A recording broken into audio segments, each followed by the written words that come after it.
Bonjour et bienvenue à Retour sur l'investissement, présenté par le Collège MREX.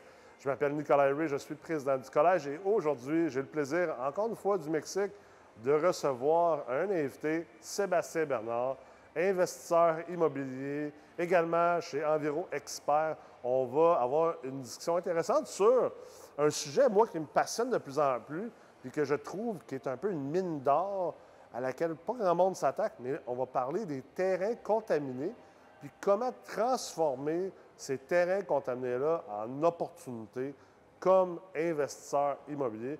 Ça va être une discussion super intéressante. On va également parler de réseautage parce que Sébastien, on va se le dire, c'est pas mal un maître réseauteur. On le voit partout. Il est toujours présent. Il s'intéresse aux gens puis il réseaute de la bonne façon. Donc, certainement, je suis convaincu que vous allez apprécier cet épisode. Merci beaucoup d'être là et bon visionnement.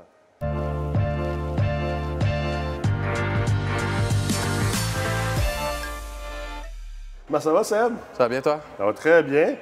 Fait que, une belle semaine à Cancun. Oui. On peut pas battre ça, hein? Dur à battre, effectivement. Dur à battre. Dur à battre. Fait que ta première présence à Retour sur l'investissement. Oui. Raconte-nous un petit peu ton parcours. Comment tu t'es rendu ici? C'est un drôle de concours de circonstances qui a commencé il y a longtemps. Je dirais ce qui m'a amené à considérer l'immobilier, c'est quand je regardais par curiosité sur acquisition.biz, Ah ouais? l'achat-vente de compagnie, puis je suis tombé dans l'onglet immobilier. Okay. J'ai commencé à regarder et j'ai vu une maison, une petite fermette en Estrie, un terrain de 1,6 km², privé, avec une ancienne mine de granit. L'eau était bleu clair. Oh, c'était insane. 3,6 millions. Je suis comme, OK, moi, c'est clairement mon but dans la vie. Ouais. Non, sérieusement, c'est la paix, là. Tu sais, la peur est dure, là. Fait que j'ai fait, OK, comment que je fais? Fait qu'à travers le temps, ça m'est toujours resté un peu en tête d'avoir découvert ça. Après ça, là, après avoir quitté le monde de la cybersécurité, comme j'ai commencé à faire un cours en estimation, estimation construction de bâtiment. OK. Puis là, j'ai vraiment commencé à plus comprendre l'aspect des mathématiques, si on peut dire. Ouais. C'est à travers de cette formation-là au cégep, en fin de compte, que j'ai vraiment commencé à réseauter, commencé à aller à un événement du club. Même pas. Le premier événement que j'ai été, c'était au Casino du Banc de l'immobilier. Ah ouais? J'avais jamais fait de réseautage de ma vie. Je connaissais personne là-bas. J'étais à la prairie, puis ça m'a sorti de ma zone de confort. Puis c'est ça, de fil en aiguille, là, j'ai découvert le Collège MREX. J'ai fait mon CMFE en 2023, 2022. Puis aujourd'hui, je suis là aujourd'hui. Un an avec Enviro. Tout a reviré. C'est un concours de circonstances impressionnant, là. Ouais. Surtout un concours d'opportunités. Oui. Est-ce que... est-ce que tu t'es dit, il y a une opportunité côté, parce que là, tu es chez Enviro Expert, puis tu bâtis ton expertise là-dessus. C'est-tu quelque chose que consciemment tu te dis, je pense qu'il y a une opportunité là, ou c'est juste comme, tu es allé avec, t'es go with the flow, tu voulais faire de l'immobilier, puis l'opportunité est arrivée, puis tu te dis, OK, j'y vais. Un peu des deux, d'informations que j'ai prises en immobilier. Ouais. Avant que la MREX offre le CDT, j'ai pris une formation avec un autre mentor en développement de terrain. OK. Il a fait un mini crash course sur les terrains contaminés. OK. Puis j'ai fait, moi dans la vie en règle générale, j'aime beaucoup les choses qui sont compliquées. OK. Vraiment, je suis quelqu'un qui adore se faire chier. Fait que t'es dans le bon domaine. je suis vraiment dans le bon. Effectivement. Fait que, tu sais, avant, en estimation, j'étais en démolition des contaminations de bâtiments. OK. Fait que la contamination, c'était déjà quelque chose, grosso modo, que je connaissais puis je comprenais. C'était pas sorcier, nécessairement. C'était pas sorcier. Ça reste d'une complexité. complexité. C'était pas de l'inconnu. Ouais, c'est ça. C'était pas de l'inconnu, ouais, mais ça reste que c'est à son niveau de complexité. Puis c'est ça, en fin de compte, que là, je fais OK, terrain contaminé. Là, j'ai commencé à lire des rapports environnementaux, etc., quand j'étais capable d'avoir accès. Puis mon mentor m'a dit à un moment donné, il m'a dit Seb, je pense que tu pourrais fitter dans cette compagnie-là. OK. Puis fait que j'ai rencontré mon patron d'aujourd'hui. Ouais. Puis j'ai passé une entrevue. Puis quelques mois après, il m'a rappelé. Puis c'est à partir de là. Fait que ça a bien été. Tu sais, en un an, j'ai fait plus de 125 événements auxquels j'ai participé de réseautage. Moi, ça, j'ai plus de 125 contrats aussi signés avec la compagnie, tout ça en 9 mois. Fait que j'ai travaillé fort là, la dernière année. Là. Nice. Très nice. Pourquoi les gens ont si peur des terrains contaminés? Pourquoi les investisseurs, tu sais, toutes les fois qu'ils disent le mot terrain contaminé, la première réaction d'un investisseur, c'est hi, touche pas à ça, tu sais. Je te dirais. L'inconnu? C'est tout simplement l'inconnu. C'est drôle, tantôt justement, j'en parlais avec d'autres gens suite au Q&A. Ouais. C'est. Moi, avoir pris le cours d'ingénierie financière, Ouais. puis d'avoir appris pas en partie, d'avoir appris l'environnement la dernière année, Ouais. l'ingénierie financière est plus compliquée que l'environnement. Ouais. Tu sais, un rapport environnemental, les gens, là, ils voient un rapport de 2, 3, 4, 500 pages, ils sont ça panique. Mais clair. en réalité, le rapport, il dure 40 pages. Ouais. 20 à 40, peut-être 50 pages. Ouais. Le reste, c'est des annexes. C'est des photos, c'est de la stratigraphie, c'est tout simplement de l'information, juste good to know. Tu sais, dans une phase 1, récemment, j'ai vu une phase 1 de 600 pages. Je me suis dit, wow, c'est fou! Mais il y avait un ancien rapport, une ancienne phase 1, il y avait tout le rapport photographique, il y avait tous les trucs des anciennes études. Ça donne un rapport gigantesque. Mais la réalité, une phase 1, c'est 40 pages. Ouais. Fait que prends le temps. Moi, j'ai été choyé de faire partie d'une équipe que j'allais m'asseoir avec eux. Puis littéralement, je me suis à côté d'eux puis je leur disais, bon, j'ai 5 ans, explique-moi ta vie. Explique-moi à quoi tu réfléchis, tes chemins de réflexion, pourquoi c'est un problème, pourquoi ça fonctionne comme ça. Puis j'ai fait ça plusieurs fois pendant les premiers mois. Puis après ça, dans la dernière année, à chaque fois que j'ai un dossier, bien, je vais toujours là pour, c'est pas les challenger, mais questionner le résultat. Pourquoi ci, pourquoi ça, juste pour comprendre. Les schémas mentaux un peu... Bien, tu sais, si tu veux comprendre un terrain contaminé, tu n'as pas besoin d'être un chimiste. Non. Tu as besoin de comprendre ton risque. Comme en immobilier. Tu n'as pas besoin d'être un actuaire pour faire de l'investissement immobilier. Il faut que tu comprennes le financement, grosso modo, puis d'autres facteurs. Fait qu'une fois que tu comprenais une certaine partie de la base, après ça, l'expertise, c'est là qu'on rentre en jeu. Tu sais, quand tu veux savoir est-ce que ces contaminants-là sont un enjeu, pose la question à l'expert. Mais comprendre que tu as un enjeu, comprendre que tu as certains tonnages, comprendre où ce que c'est simple à comprendre. Mais on dirait que c'est comme un domaine... moi, je trouve que les terrains... On en a parlé ce matin. Je trouve que les terrains contaminés, c'est quand même un potentiel mine d'or pour un investisseur qui cherche une niche, tu sais, parce que moi, j'aime ça où aller où est-ce que les gens vont pas aussi. Là, tu sais, je suis un peu contre-courant, puis chercher un océan bleu, tu sais, on s'entend, le monde se bat pas. Quand un terrain est contaminé à vendre ou un site contaminé à vendre, le monde se bat pas pour l'acheter. Fait que je trouve ça intéressant, mais on dirait que c'est vraiment comme un sujet mythique, mythologique en investissement immobilier. Parce que dès que tu parles de ça, le monde sont comme « Ah, touche pas à ça. Ah, ça là... » Puis on dirait que tout le monde a une histoire là-dessus.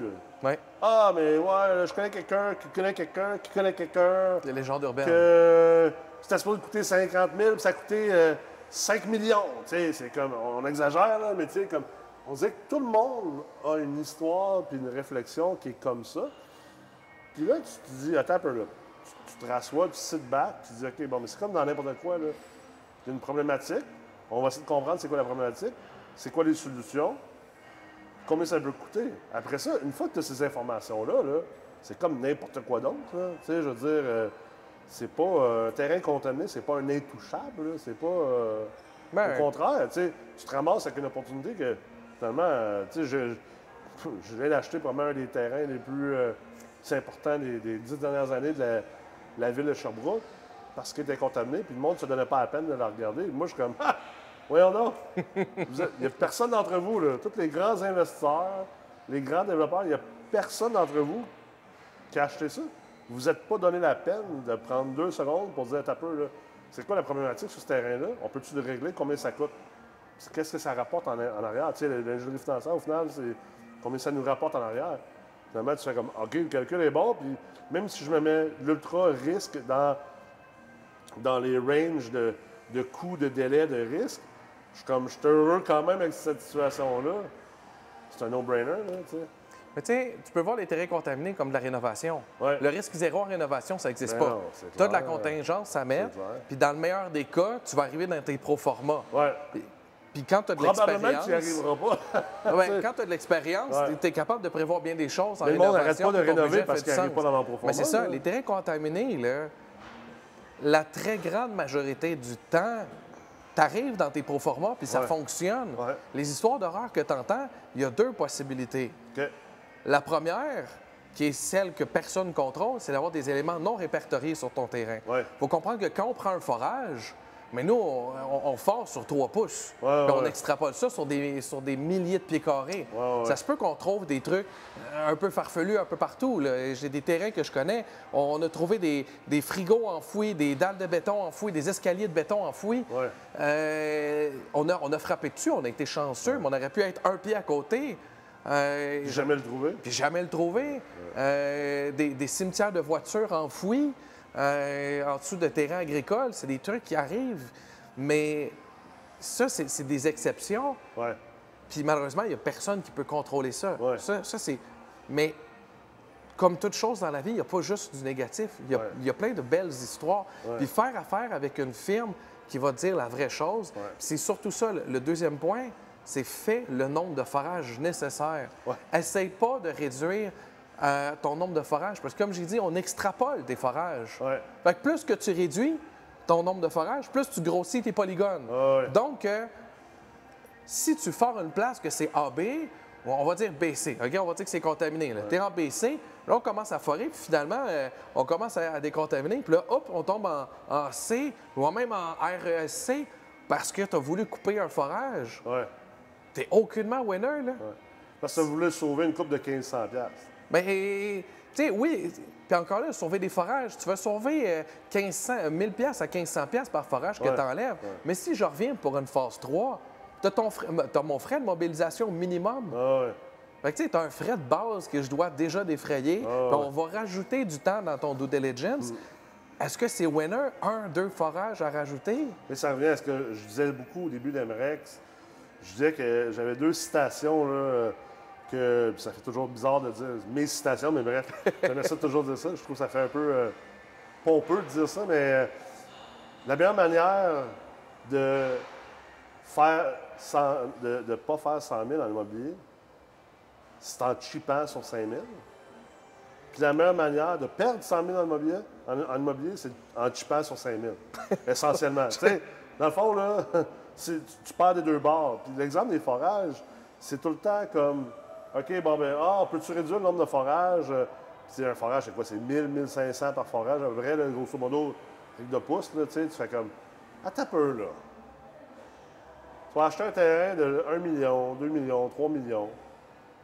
Puis tu as peur d'avoir une surprise de 50 000, 100 000, 500 000, 1 million, mais tu es prêt à te chipper sur 3 fois 1200 piastres.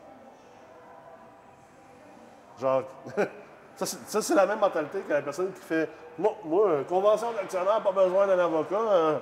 J'ai trouvé un template sur Google, puis j'ai juste changé les noms. Mais, Ouais. tu sais, les terrains contaminés, c'est une opportunité. C'est ça, tranquillement, que j'essaie de faire voir aux gens. Oui, c'est plate d'une certaine façon parce que faut que tu retournes à la planche à dessin légèrement. Ouais, ouais. Mais c'est une opportunité de trouver de la contamination, de retourner à la table de négociation. Ouais. Puis, ce qui tombe bien dans le terrain contaminé, c'est que tout le monde en a peur. Puis il y a un adage qui est mal fondé, qui dit que quand tu commences, ça finit jamais. Ouais. C'est pas quand ça va finir. Mais utilise-le comme point de négociation Ouais. en disant... Parce que c'est pas vrai, ça. C'est pas- C'est vrai si tu chips. Ouais, exact. Puis tu ouais. fais affaire avec une mauvaise firme. Ouais, ouais. Mais fais affaire avec une firme établie, tu qui a un cheats track pas. record Ouais, respectable de respect de ses projets. Ouais, il y a un début et une fin. Puis tu vas trouver le début, tu vas trouver la fin. Ouais. Puis tu vas pouvoir aussi négocier. Tu vas pouvoir dire à la personne, mets de la contingence de 20-30 mais réalistiquement, tu sais que ta firme atteint maximum 10 tu as fait 20 directement dans tes poches en négociant. Ouais, ouais, C'est une opportunité. absolument. Mais si tu recules, moi, j'y prends. Ouais, c'est Moi, ça. j'y prends. Tu veux reculer sur un projet? OK. Moi, je suis intéressé. Ouais, c'est ça. C'est ça. C'est clair. Puis, qu'est-ce qui, toi, t'attire le plus de l'investissement immobilier? Tu sais, parce qu'on parle beaucoup de... On parle de terrain contaminé. Tu sais, on est dans une semaine avec plein d'investisseurs. je suis toujours curieux de comprendre. On s'entend, le but d'Emrex, ça n'a jamais été de pousser le monde dans l'immobilier. Ça n'a jamais été ça l'objectif. L'objectif a toujours été de, tu veux faire de l'immobilier, ça t'intéresse, parfait, on veut essayer de te donner plus d'outils et de stratégies pour bien réussir. Mais je suis toujours curieux d'entendre pourquoi l'immobilier. Pourquoi toi, tu as décidé que c'est ça que tu as envie de faire versus bien d'autres domaines? C'est une excellente question. Qu'est-ce qui t'attire dans l'immobilier? C'est une excellente question, puis la réponse est relativement simple. Je suis un gars de chiffres. OK. Parmi toutes les skills que je peux avoir, c'est pas de façon imbue de moi-même, là. Tout le monde a plusieurs talents, là. Ça sonnait bizarre. Mais les chiffres, ça reste ce qui m'a suivi toute ma vie. OK. Au primaire, j'avais des 100 au secondaire, j'ai manqué 50 de mon secondaire 5. J'ai fini avec 80 de moyenne. OK. Pour moi, ça a toujours été une facilité, les chiffres. Ouais. Fait que j'étais comme, comment je peux utiliser ce talent-là de la meilleure façon? Ouais. Fait que là, j'ai commencé à lire sur bien des choses, l'entrepreneuriat, les talents. Tu sais, j'ai fait un background de cadet. Ouais. J'ai fait ma carrière de cadet axée sur le leadership. OK. Fait que là, je me suis dit, bon, entrepreneur, c'est bien. J'ai déjà le skills leadership. Il faut appliquer le leadership. C'est ça. Je suis OK, mais trouve quelque chose. Fait que là, je suis bon, ben mathématiques, chiffres. Puis à travers ma formation en estimation, bien là, j'ai découvert que l'immobilier, c'est à la portée de tout le monde qui sait calculer. Ben oui. Je suis comme, OK, mais je suis monsieur, madame, tout le monde qui est capable de maîtriser un chiffrier. Ben go! Fait que j'ai pris ma première formation, puis depuis ce jour-là, tu sais, je suis en partenariat, on est en acquisition là, d'un 21 logements. On regarde 2 terrains pour construction neuve. Puis ça, depuis le début de l'année, là, j'ai Skyrocket depuis le début de l'année. C'est que c'est encore quelque chose d'accessible. Tu sais, dans le sens que, tu sais, demain matin, là, tu veux partir une firme de trading à Wall Street, tu sais, comme, pas vraiment accessible, là, on s'entend, là, tu sais. Mais demain matin, là, peu importe d'où tu pars, là, devenir investisseur immobilier, là, même quelqu'un qui n'a pas beaucoup d'argent, qui n'a pas un gros salaire, il pourrait y aller avec un petit plex comme promoteur occupant, tu sais, comme, c'est dans le domaine du possible pour pas mal tout le monde, tu sais. À tout le monde qui veut se botter le cul pour le faire, oui. Ouais. Parce que c'est pas facile. Non, ça c'est clair. C'est pas facile. C'est clair. Tu le dis souvent dans tes bootcamps. C'est un marathon. Étant moi-même une personne impulsive, c'est mon plus gros challenge en immobilier, c'est de me dire ça va aller bien, mais laisse le temps aux choses d'arriver. C'est sûr que ça serait fantastique. C'est un casse-tête. Bien, c'est un casse-tête, mais c'est surtout quand tu fais des réseautages, tu t'entends « Ah, j'ai refinancé, j'ai sorti des centaines de milliers, des millions, ça a bien été. » Puis t'es comme « Mais moi aussi, je veux ça. Mais laisse-toi le temps. Ouais, c'est ça. Compare-toi pas. Puis là, quand tu parles avec le vrai monde, là, ils sont comme. Là, ils s'ouvrent, tu sais, comme dans les semaines comme ça cette semaine, j'ai donné le mot d'ordre à tout le monde de dire là, parlez pas de juste toutes les centaines de milliers que vous sortez, parlez de toute la merde avant ça, là, que vous avez dû vivre et survivre et surmonter pour en arriver là. Puis là, c'est là que tu fais comme OK, c'est ça la vraie game, c'est ça la vraie expérience de ça.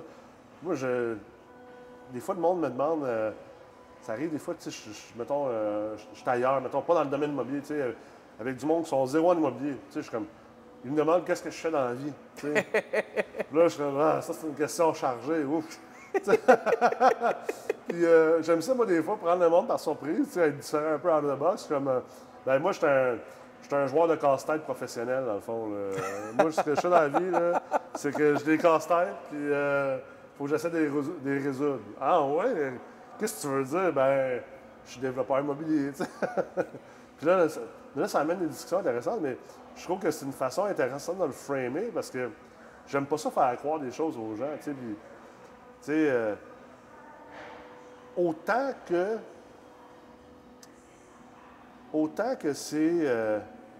c'est facile, ça ne l'est pas.